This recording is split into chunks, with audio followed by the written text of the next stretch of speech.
എല്ലാവർക്കും നമസ്കാരം. പച്ചവെളിച്ചം ഒരു വീഡിയോയിലേക്ക് പോവുകയാണ്.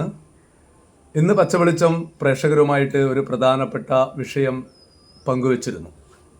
നമ്മുടെ പയ്യന്നൂർ ടൗണിലെ വിവിധ ഷോപ്പിംഗ് കോംപ്ലക്സുകളിൽ അതുപോലെ തന്നെ ഇടവഴികളിലൊക്കെ നമ്മുടെ വിദ്യാർത്ഥികൾ കൂട്ടമായിട്ട് ഓരോരോ സംഘങ്ങളായിട്ട് അതിരാവിലെയും അതുപോലെ തന്നെ പല സമയങ്ങളിലും വൈകുന്നേരം സ്കൂളും അതുപോലെ തന്നെ വിദ്യാഭ്യാസ സ്ഥാപനങ്ങളൊക്കെ വിട്ടതിന് ശേഷവും അവിടെ ഗ്രൂപ്പുകളായിട്ട് സംഘടിക്കുന്നു എന്നൊരു വാർത്ത പച്ചവെളിച്ചം പങ്കുവച്ചിരുന്നു.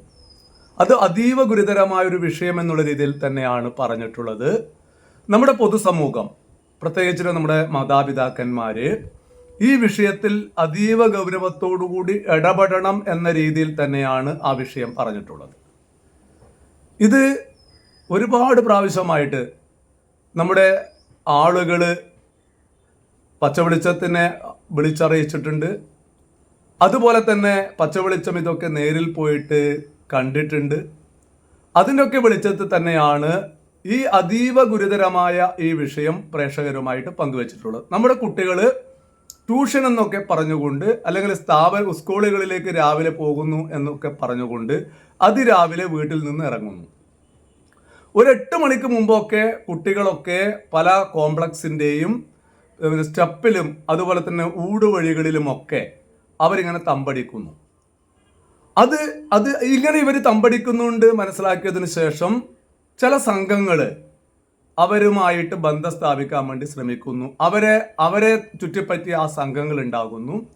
ആ സംഘങ്ങൾ പലതും നമ്മുടെ സമൂഹത്തിൽ നല്ലതല്ലാത്ത പ്രവണതകളിൽ ഏർപ്പെടുന്ന സംഘമാണ് എന്നുള്ള ഒരു ബോധ്യമാണ് പൊതുസമൂഹത്തിനും ഈ വിവരം പറഞ്ഞവർക്കും അതുപോലെ തന്നെ കാഴ്ചയിലും പച്ചവെളിച്ചത്തിന് തോന്നിയിട്ടുള്ളത്. ഇതൊക്കെ ചിത്രീകരിക്കുന്നതും അതുമായി ബന്ധപ്പെട്ടുള്ള കാര്യങ്ങൾക്കും പരിമിതിയുണ്ട്. പല കുട്ടികളും പ്രായപൂർത്തിയാവാത്തവരാണ്. കുട്ടികളുടെ ഇത്തരം വിഷയങ്ങൾ കൈകാര്യം ചെയ്യുന്നതിൽ ഒരു മാധ്യമം എന്നുള്ള രീതിയിൽ ഒരുപാട് പരിമിതികളുണ്ട് എന്ന കാര്യവും നിങ്ങൾക്കൊക്കെ അറിയുന്ന കാര്യമാണ്. അതുകൊണ്ട് നമ്മുടെ മാതാപിതാക്കൾ വളരെ ഗൗരവത്തോടുകൂടി ഈ വിഷയം ചർച്ച ചെയ്യണം. നമ്മുടെ കുട്ടികൾ മോശമായ ഒരു ചുറ്റുപാടിലൂടെ കടന്നു പോകുന്നു. അതോടൊപ്പം തന്നെ അവർ പ്രണയം അതുമായി ബന്ധപ്പെട്ട കാര്യങ്ങളിലേക്ക് പോകുന്നു. അതൊന്നും നമ്മൾ ആ രീതിയിൽ നിരുത്സാഹപ്പെടുത്താൻ വേണ്ടിയല്ല പറയുന്നത്. അത്തരം സന്ദർഭങ്ങൾ മുതലാക്കുന്നതിന് വേണ്ടിയിട്ട്, ഈ സംഘം ചേരൽ മുതലാക്കുന്നതിന് വേണ്ടിയിട്ട് ഒരു ഗൂഢസംഘം ഇവരെ ചുറ്റിപ്പറ്റിയിട്ടുണ്ട് എന്ന കാര്യം വളരെ ഗൗരവത്തോടു കൂടി കാണണം. നമ്മൾക്കറിയാം, നമ്മുടെ കുട്ടികൾ പലരും മയക്കുമരുന്നിനും അതുപോലെ തന്നെ മറ്റും അങ്ങനെയുള്ള മയക്കുമരുന്നിനും അതുപോലെ തന്നെ മദ്യത്തിനുമൊക്കെ, മദ്യം വളരെ കുറവാണ് കുട്ടികളെ സംബന്ധിച്ചിടത്തോളം. സിന്തറ്റിക് ലഹരിയാണ് അവരുടെ പ്രധാനപ്പെട്ട ഉപയോഗ വസ്തു എന്നുള്ള കാര്യവും നമ്മൾ കാണണം. നമ്മുടെ സമൂഹത്തിൽ അക്രമ സംഭവങ്ങൾ വളരെ കൂടുതൽ നടക്കുന്നൊരു കാലഘട്ടമാണ്.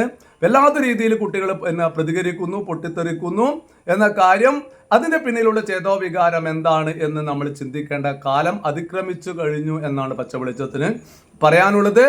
ഇതൊരു വിഷയമാണ്. ഈ വിഷയം വളരെ ഗൗരവത്തോടു കൂടി മാതാപിതാക്കന്മാർ കൈകാര്യം ചെയ്യണം.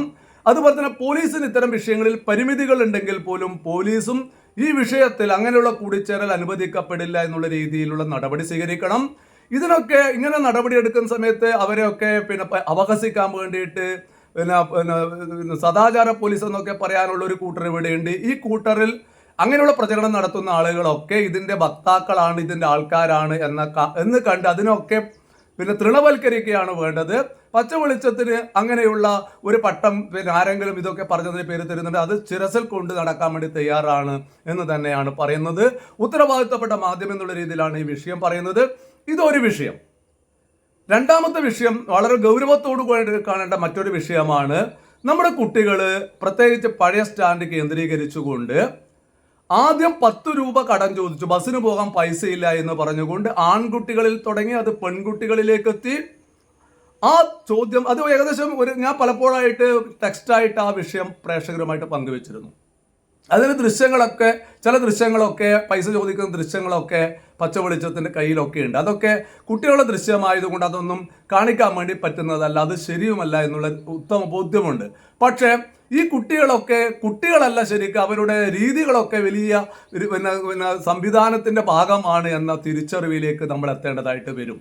ഇപ്പോൾ ആൺകുട്ടികൾ മാത്രമല്ല പെൺകുട്ടികൾ പോലും പണം ചോദിക്കുന്നു. എന്ന് പറഞ്ഞാൽ ബസ്സിന് പോകാൻ പൈസയില്ല എന്ന് പറഞ്ഞുകൊണ്ട് വ്യാപകമായിട്ട് ഇത് ആദ്യം പയ്യന്നൂർ പഴയ സ്റ്റാൻഡ് കേന്ദ്രീകരിച്ചാണെങ്കിൽ ഇപ്പോൾ അത് സെൻട്രൽ ബസാർ വരെയുള്ള പീടികളിലേക്ക് മാറിയിട്ടുണ്ട്. എന്ന് പറഞ്ഞാൽ ഈ പൈസ വീട്ടിൽ നിന്ന് പൈസ കൊടുക്കാണ്ടാണോ കുട്ടികൾ വരുന്നത് എന്ന കാര്യം മാതാപിതാക്കൾ ചിന്തിക്കണം. ഇത് വളരെ വിജിലന്റ് ആയിട്ട് ചിന്തിക്കേണ്ട വിഷയമാണ്. ഈ ഇങ്ങനെ വാങ്ങിക്കുന്ന പൈസ ഇപ്പൊ 50 രൂപയിലേക്ക് എത്തി. വീട്ടിൽ പോയിട്ട് ഗൂഗിൾ പേ ചെയ്ത് തരാന്നൊക്കെ പറയുന്നത് കുട്ടികൾ. നിങ്ങൾ ആലോചിക്കേണ്ട കാര്യമാണ്. ഇത് പല വ്യാപാരികൾ, ഇത് അന്വേഷണം നടത്തിയിട്ട് പറയുന്നത് പല വ്യാപാരികളും പിന്നെ ഇത് ഓട്ടോറിക്ഷ തൊഴിലാളികൾക്കറിയാം, വ്യാപാരികൾക്കറിയാം, അവരോടൊക്കെ ഇത് ചോദിക്കുന്നുണ്ട്. അതോടൊപ്പം തന്നെ ഇത് കാര്യക്കാരെ രാവിലെയും ഉച്ചക്കും ചോദിക്കുന്ന ഒരവസ്ഥയിലേക്ക് കാര്യങ്ങൾ പോകുന്നു. ഇങ്ങനെ വാങ്ങിക്കുന്ന പൈസ ഇവരെന്ത് ചെയ്യുന്നു എന്ന കാര്യം വളരെ ഗൗരവത്തോടു കൂടി കാണാൻ വേണ്ടിയിട്ട് രക്ഷിതാക്കൾ തയ്യാറാവണം, പൊതുസമൂഹം തയ്യാറാവണം എന്ന കാര്യമാണ് സൂചിപ്പിക്കുന്നത്. കുട്ടികൾ എന്ന് പറഞ്ഞതിൻ്റെ പിന്നെ ആ ഒരു പരിധിയിൽ നിന്നുകൊണ്ട് കുട്ടികളുടെ ഇടപെടുന്നതിൽ ചില പരിമിതികൾ സമൂഹത്തിന് നിയമത്തിന്റെ ഭാഗമായിട്ടുണ്ട് എന്നതുകൊണ്ട് ഈ കാര്യങ്ങൾ നമ്മൾ ഇടപെടാതിരിക്കുന്നത്, അത് കാണാതിരിക്കുന്നത് അവരെ കൂടുതൽ അപകടത്തിലേക്ക് നയിക്കുമെന്ന ഉത്തമ ബോധ്യത്തിന്റെ അടിസ്ഥാനത്തിലാണ് പച്ചവെളിച്ചം പറയുന്നത്. ഈ 2 വിഷയം ഇത്തരം തുടർ വീഡിയോകൾ പച്ചവെളിച്ചം ഇതുമായി ബന്ധപ്പെട്ടിട്ട് പറയും. ഇങ്ങനെയുള്ള ദൃശ്യങ്ങൾ പിന്നെ മാസ്ക് ചെയ്തിട്ട് കാണിക്കേണ്ട ഒരു ഘട്ടം വന്നു കഴിഞ്ഞാൽ അതൊക്കെ ചെയ്യും എന്നാണ് പച്ചവെളിച്ചത്തിന് പറയാനുള്ളത്. അതുകൊണ്ട് സ്ഥാപനക്കാർ വളരെ വ്യക്തമായിട്ട് ബോധ്യത്തിൽ കാണണം. പയ്യന്നൂരിലെ എല്ലാ പ്രധാനപ്പെട്ട സ്ഥാപനങ്ങളും അതുപോലെ സൂപ്പർ മാർക്കറ്റുകളും അതുപോലെ തന്നെ ഇങ്ങനെ മാളുകളും കേന്ദ്രീകരിച്ചുകൊണ്ട്, ഊടുവഴികൾ കേന്ദ്രീകരിച്ചുകൊണ്ട് ഇത്തരം കൂടിച്ചേരലുകൾ രാവിലെയും അതുപോലെ തന്നെ വൈകുന്നേരങ്ങളിലും ഉണ്ടാകുന്നു. പലപ്പോഴും ക്ലാസ്സുകൾ കട്ട് ചെയ്തിട്ട് ഇങ്ങനെയുള്ള കാഴ്ചകൾ ഉണ്ടാകുന്നു. ആളൊഴിഞ്ഞ പറമ്പുകൾ കേന്ദ്രീകരിച്ച് ഇത്തരം കാഴ്ചകൾ ഉണ്ടാകുന്നു. അവസാനം കുട്ടികളൊക്കെ കൈവിട്ടതിന് ശേഷം നമ്മൾ പരിതപിച്ചിട്ടോ ഉണർന്നെഴുന്നേറ്റിട്ടോ കാര്യമില്ല. അതുകൊണ്ട് മാതാപിതാക്കളാണ് ഒന്നാമതായിട്ട് ഇത് ശ്രദ്ധിക്കേണ്ടത്. രണ്ടാമത് അധ്യാപകന്മാരും അതുപോലെ തന്നെ പോലീസും പൊതുസമൂഹവും യുവജന സംഘടനകളൊക്കെ ഈ വിഷയത്തിൽ ഗൗരവത്തോടെ എടുക്കാൻ വേണ്ടി തയ്യാറാവണമെന്നാണ് പച്ചവെളിച്ചത്തിന് പറയാനുള്ളത്. പച്ചവെളിച്ചത്തിന് വേണ്ടി രാജീവൻ പച്ച.